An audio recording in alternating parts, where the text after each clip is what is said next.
Okay, class, I'm going to explore a few options for you here about some things we might be able to do as far as substitute animation.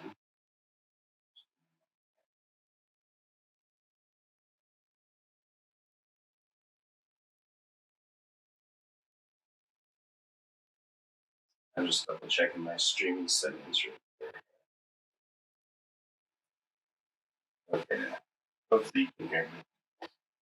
All right, so one option here as far as being able to animate at home is Blender, and I talked about it in class quite a bit. So it would be a bit of a learning curve to change from animate. So if you have access to animate at home, I definitely encourage you to do that. But if you want something free that can do 3D rendering, 2D rendering, and animation and compositing, kind of like After Effects, Blender is a good option.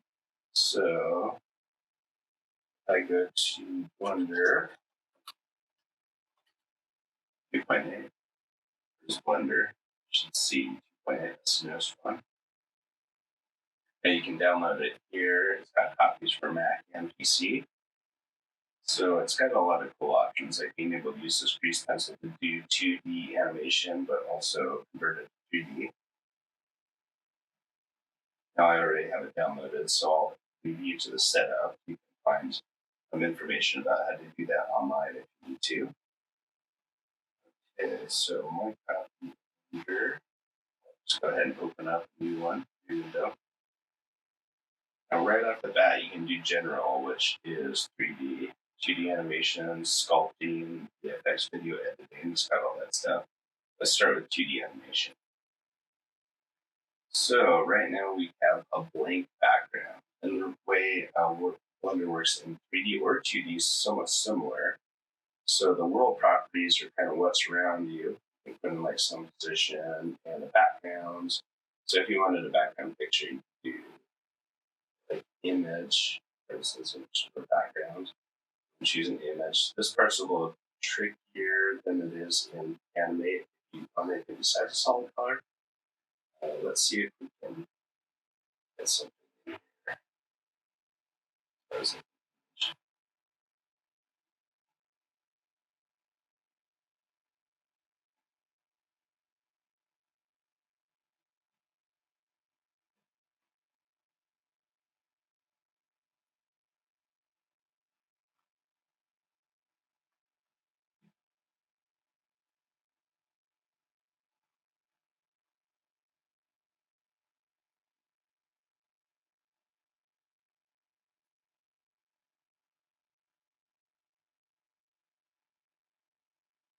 Just putting color in there. In an image, a little bit. Six.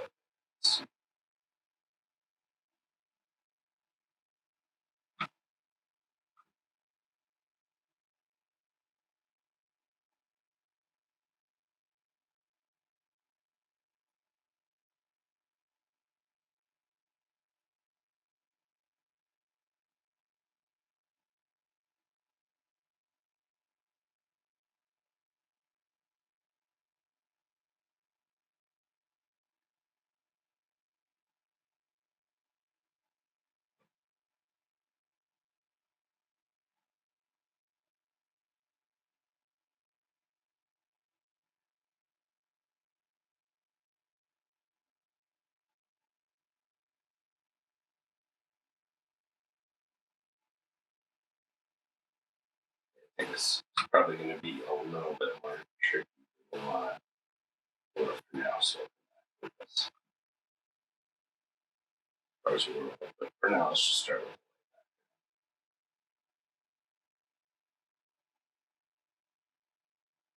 Okay, so white there, we can change it. All right. Now over on this side, we have some options for the scene, world, objects, modifiers, and later, visual effects, physical properties, object constraints, and then here's our main curve and main material step. So here you'll see we're in draw mode. And we have things like radius, which is how wide the brush is, and you can set this to pressure if you're using a pen tablet. And strength also have such pressures, both these right now. There's some advanced options, stroke stuff, you can randomize or stabilize. You can change curves. All right, and then this is object mode that works with all objects. This works with pieces of objects, kind of like the black arrow versus the white arrow in Illustrator Animate. We can sculpt, which I'll show you later what that does. Draw, and then weight paint. We're not going to talk about right now. We have some tools over here. So let's say we wanted to draw something with solid white fill. So I have my options here for the curve, lens and fills. There's a whole bunch of things over here. Control. What I want to do first is go to, because mainly these two things are what you'll be using. We can go to material properties. They already have some set up for us. So notice this is a stroke and it doesn't have a fill. Now we can add stuff to that though. So let's say I want, so I want to add a new block there and then a new material. Name this. Let's name it usual. Now I want it to have a stroke that is aligned with the object classes and style is solid, not a texture. The color black. And then I also want it to have a fill. It's red. So you can set up a whole bunch of these and jump back and forth between them once they're set up. So let's see what this does with a stroke and a fill.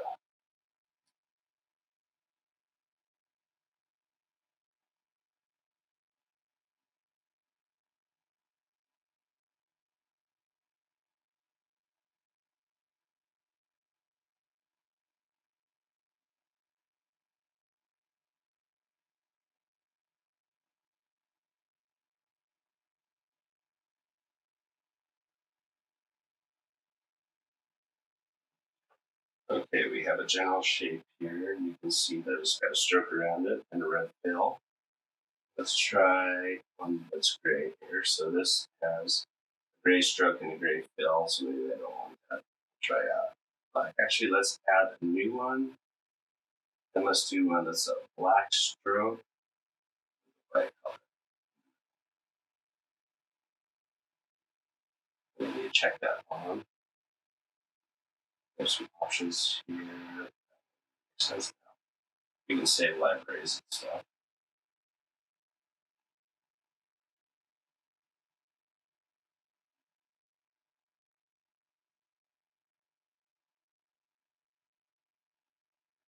Okay, now I want one that's black with no fill.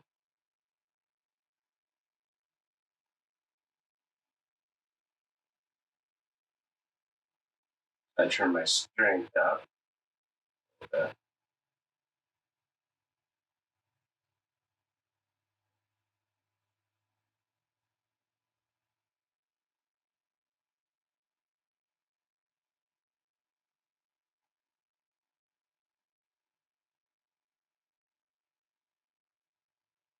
And I can add layers too. Like if I want to have another layer for that, so I can add it. So notice I have locks here. And I want to lock some of these so I don't mess with them. Or turn off their visibility or onion skinning. So we have onion skinning just like we do in Animate.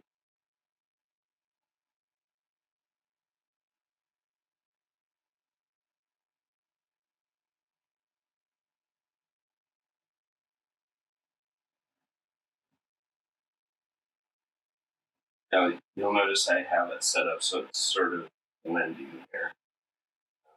Which you can do, there's a lot of cool paint strokes and stuff. All right, now this, when you go to drawing, will automatically be set to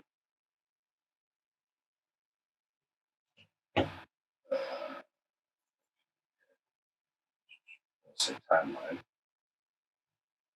Okay, now I can hit I to put in keyframe. me just double check because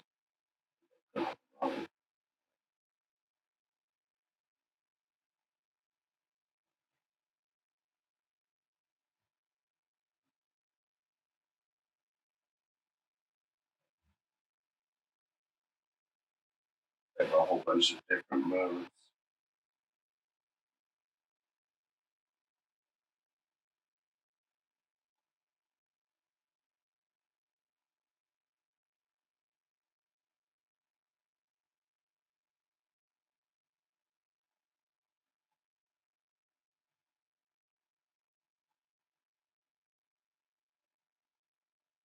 Okay, so I put it in the dope sheet. Alright, so I have some keyframes here, just like animate for initially set stuff up.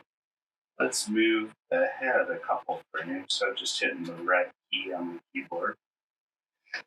Now, if I hit I, it will make a blank keyframe, but I can also duplicate my last keyframes and change them a little bit. So I duplicated, I'm just going to drag it over there. Okay, now I could either erase stuff on here, and it's layer based, of course, kind of like this with other stuff. So I got my eyeballs on one there, etc. Or I could use something interesting like sculpt. So what sculpt will do is let you push everything. So I'm going to unlock those two. Okay. I'm going to change my radius to a much larger radius here. And I'm going to use sculpt to push everything, move everything. It's almost like Liquify in Photoshop. And this is all on a keyframe, so move this forward, move right click. Let's see if I hit I. That'll give us blank keyframes there, which I don't really want, so I'm going to duplicate it again.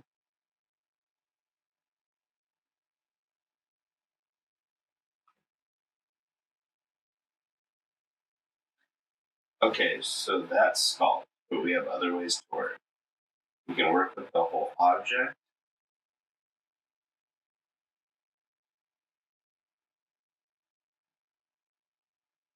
We can resize it, rotate it, anything we want. Now, if you're already familiar with Blender keys for 3D, like G for grab, R for rotate, S for scale, you can use those. So if I hit S, it's going to scale by the mouse. If I hit R, it'll rotate just based on where I move the mouse. Then I click to say, yeah, that's okay. G for grab, then click once it's in the right place. All those shortcuts work if you know any of them. Edit mode is going to take you into actual points and vertices.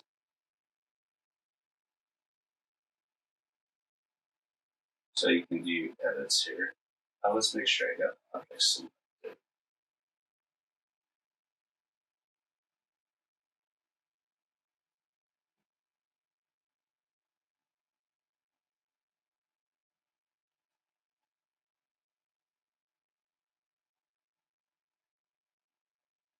So notice that I can select points, strokes, stuff like that. Now one handy trick is if you select one and hit L, it'll select everything connected to it.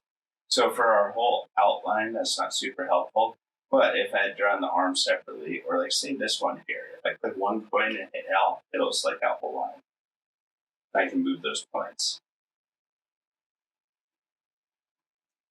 So there's G for grab and Command Z down. Now, one option you have here is to turn on something called proportional editing. So what that's going to do is grab stuff kind of around it. When I hit G, it's going to show me a sphere of influence, you could say. So I'm rolling my middle mouse button to show how much that one point should influence what's about it and what the fall off is from that point. So smooth. If I hit G for grab, notice how it smooths off to where it doesn't affect much around the edges. And as I roll that up or down, it affects a smaller area.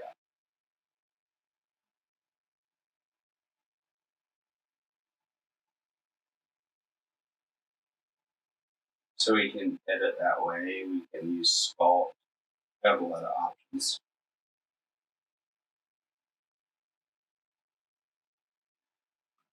So if this seems like something anyone would be interested in doing or learning about, let me know. I'm not going to make it a requirement where it's going to hurt your grade or anything like that. But there are some really cool things you can do in Blender. For instance, if I take my materials here, let's say I have this guy selected, I can put an image. So it's going to ask me to open the texture. We'll say downloads. So I'm going to send my PC my users, and the downloads, and then have a Galaxy one. So that picture is going to actually move with this stuff.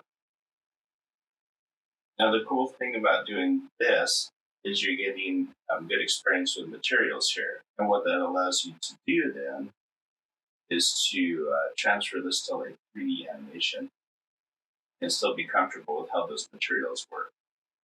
So let's do new 3D animation. Okay, all that material knowledge is still going to work with this. So I could do, it's a little bit more complicated sometimes in 3D, but we have these nodes we can work with.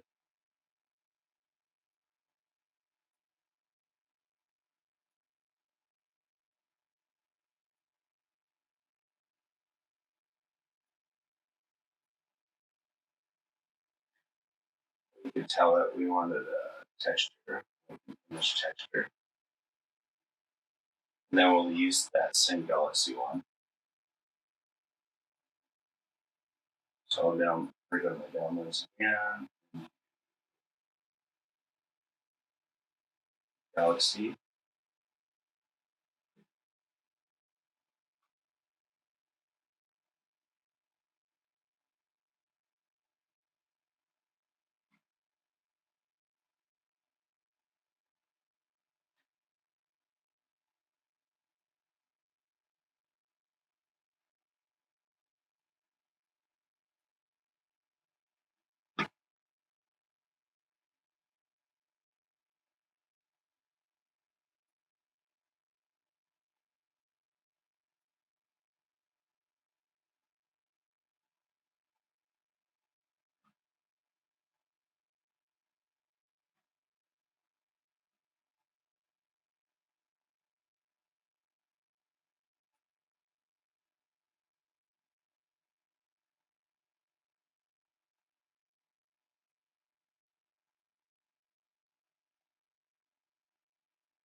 Okay, so this is actually wrapped around the 3D object.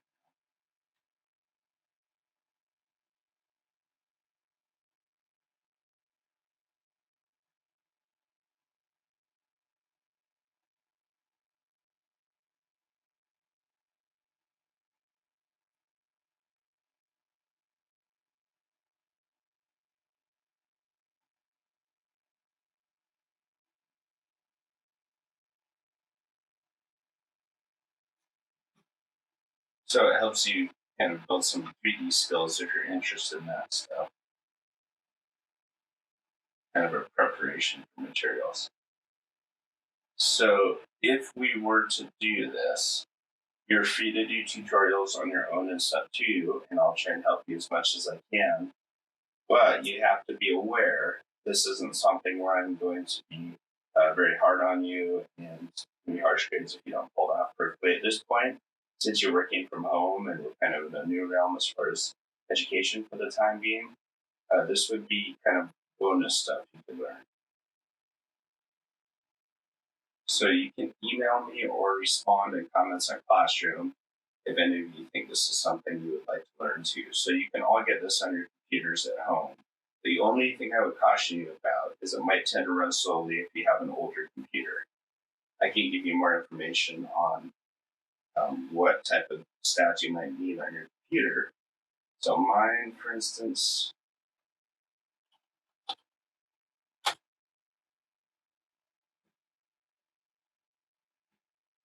I have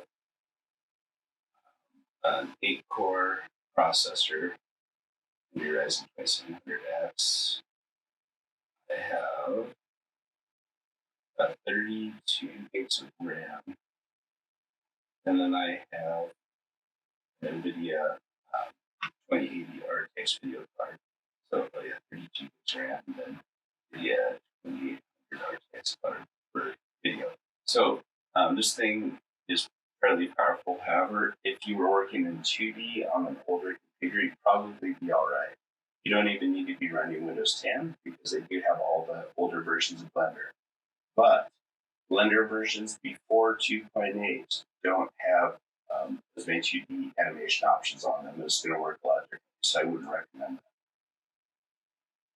I will look through what we have and see once everyone has written in how many of you have Animate. I know there's only a few so far. And I'll investigate some other free animation programs that might be useful at home. But what we'll be doing if we don't do software stuff like this is we will probably concentrate more on the character design and the story and plot, narrative parts of animation, since we're limited by not having all the same access to computers and software. All right, just a little bit of an update. I will keep checking in with you via Google Classroom and email.